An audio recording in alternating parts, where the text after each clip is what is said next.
You probably don't care about children. Obviously we don't say it out loud, but childhood is widely regarded as the irrelevant part of the life of a human being. The baby walker is a device that was used in recent history, but that we now think of as not a good idea. Nowadays, if you are able to read and you read a book about parenting, the baby walker is not recommended, unless obviously it is a very old book where you were also instructed to hit your child with a ruler. If you ask Google how many accidents because of baby walkers, it says that over 9,000 US children are injured every year. This tells us two things. Firstly, baby walkers are unsafe. Secondly, despite the web being international, Google sees the US as the default country for when you want to look up a statistic. This is an example of cultural hegemony, or even cultural hegemony. It is intuitive that these flimsy contraptions, and I'm talking about baby walkers again, that they bring certain risks. Especially when you live in a society where adults, including ones who are parents, are hopeless. And I'm talking about the US again.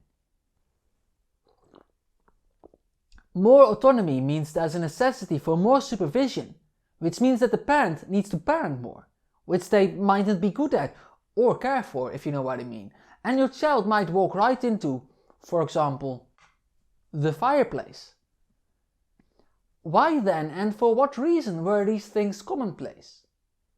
Obviously, our ancient ancestors who did these things must have thought that it was in some way beneficial for the child. That is, assuming they cared about their offspring and did not merely use the walker as a storage unit to put away their child in. Perhaps our ancient ancestors thought that the child would be able to walk sooner, or quicker, or more quickly, perhaps several weeks earlier than they would be able to otherwise. This, however, is not true. Studies show that it isn't, even on the contrary. There are several studies, in fact. Link to one of them is in the description, but I know that you are not going to read that. But it's considered professional if you have links in the description of your YouTube video, even though nobody actually ever clicks those links. Instead of pretending anyone is going to click that link, I'm just going to show you how there are a lot of numbers and it's all very sciencey. Like here in the big wall of text, there's a lot of numbers here and there, and slightly below there's a whole table with a lot of numbers which all look very scientific. And they have this conclusion, it says over here, this study provides additional evidence that baby walkers are associated with delay in achieving normal locomotor milestones. There. So, it's also very dismal, somber and troubling, isn't it? To imagine that there is a thing that people used to do in good conscience, but that wasn't actually the right thing. I feel like it's quite obvious in hindsight that the baby walker as a developmental tool was not a good idea, but now that I've established that sometimes adults don't really do enough thinking about how they raise their children and that mistakes have been made on a very large scale, I would like to evaluate this possibility that perhaps this is merely an example of how our society fails children.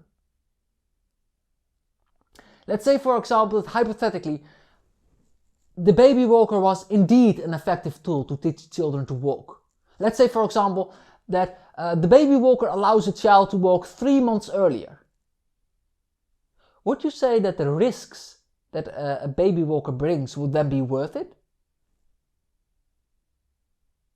I don't know about you, but I would say that even if the baby walker was in some way beneficial, I think it would still be unwise for a parent to take such unnecessary risks so that the child can walk 3 months earlier.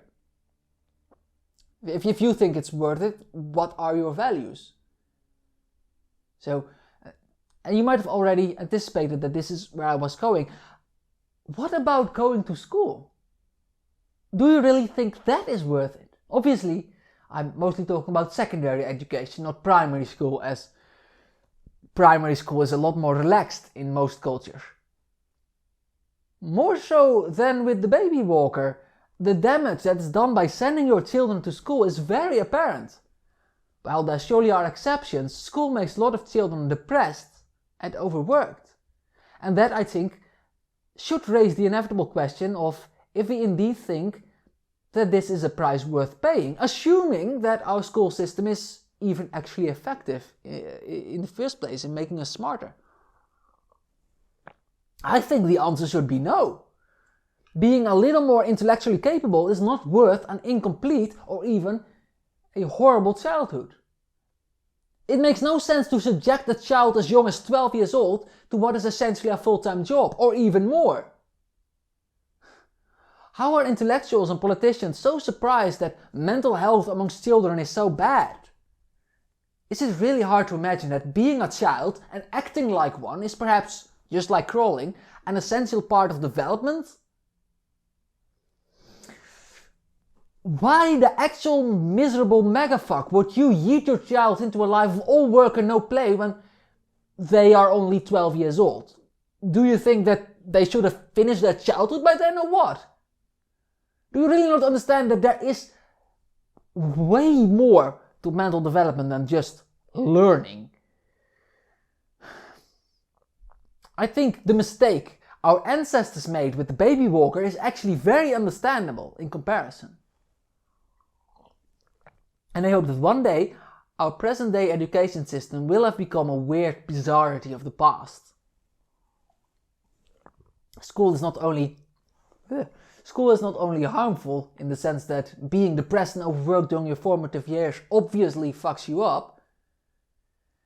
It also does not work as advertised.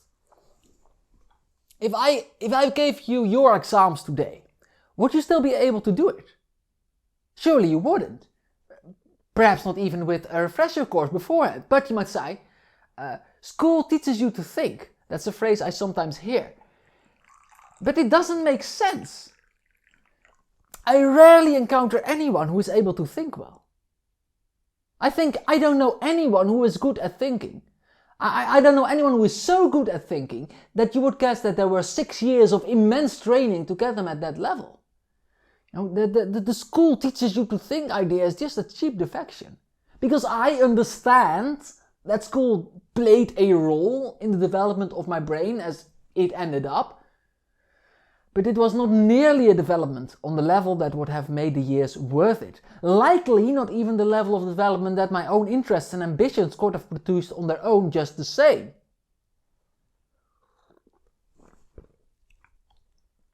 If school actually taught us to think in a meaningful enough manner, we would live in a very different society, don't you think? I myself learned to think only years later. When I graduated, I was actually almost completely unable to think. Passing the exams was all I learned. It is now, after school, that I have become someone who thinks.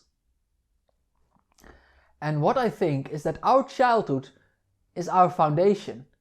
I think that childhood is way more important for the development of the brain than learning, for example, what prepositions belong to which German case, or even how many sides a triangle has. All that, I think, can be learned later. For a child, being a child should come first. Just like how a baby first drinks milk, then eats weird mushy stuff, and then starts eating regular food. Similarly, it is against nature to give a child a full-time job with a whole lot of stress involved. If you give your child some food and it makes them puke, you may want to consider not giving them that item of food.